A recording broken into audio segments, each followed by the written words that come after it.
When I joined my band Voltaire, just prior to joining them, I had been in four very significant bands. I had been in Midway, which was managed by Radiohead's band manager, road manager. I had been in Interference, which are now a cult band. I had been in Mandrake Route with Brendan O'Connor, who's now one of the highest paid media stars in Ireland, the island of Ireland.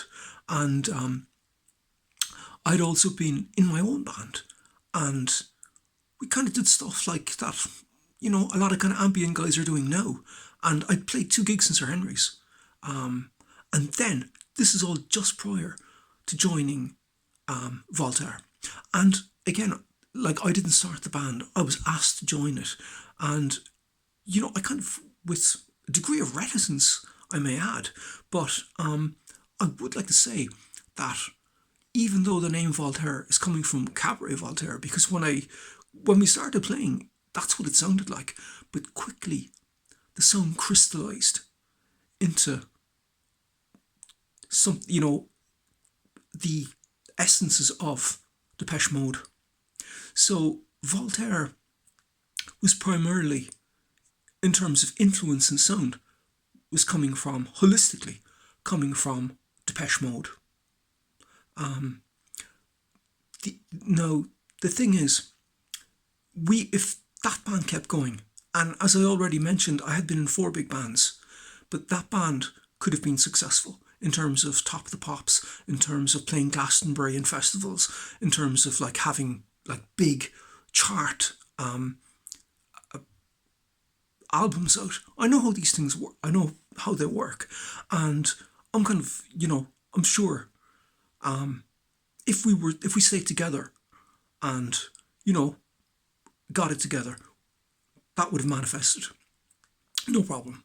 So that was a band that could have made it.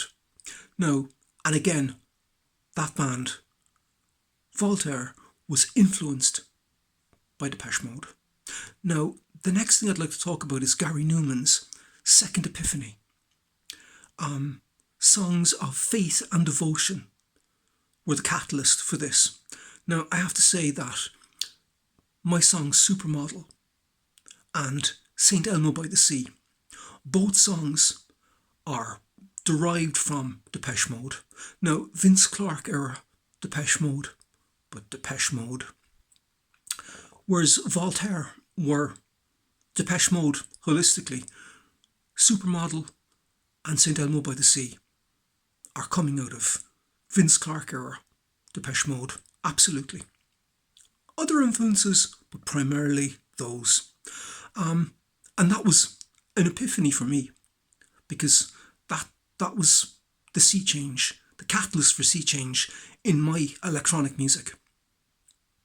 Where we went from like kind of pottering about kind of thing to like, this is fairly good.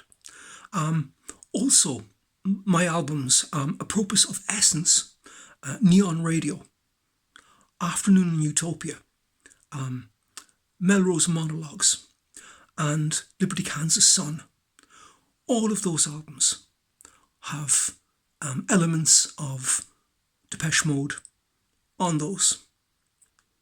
The albums are redolent with Depeche Mode, and the synth melodies, the textures, and the cadences are emanating from that reservoir of Depeche Mode. Highly influential, but it's not just me. They're highly influential, and again, it basically created a whole new genre for Gary Numan, and Gary Numan is booked up until 2030. He's got concerts full up till 2030, and he'll tell you straight that it's all coming out of his aesthetic is coming out of Depeche Mode. And I would have to say that their kind of essences are kind of in the ether of the aforementioned albums that I've mentioned, and most certainly in Supermodel, which is what was definitely the impetus for a whole new kind of synth genre within what I do.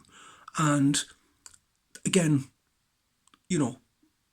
creating St. Elmo by the Sea and several others.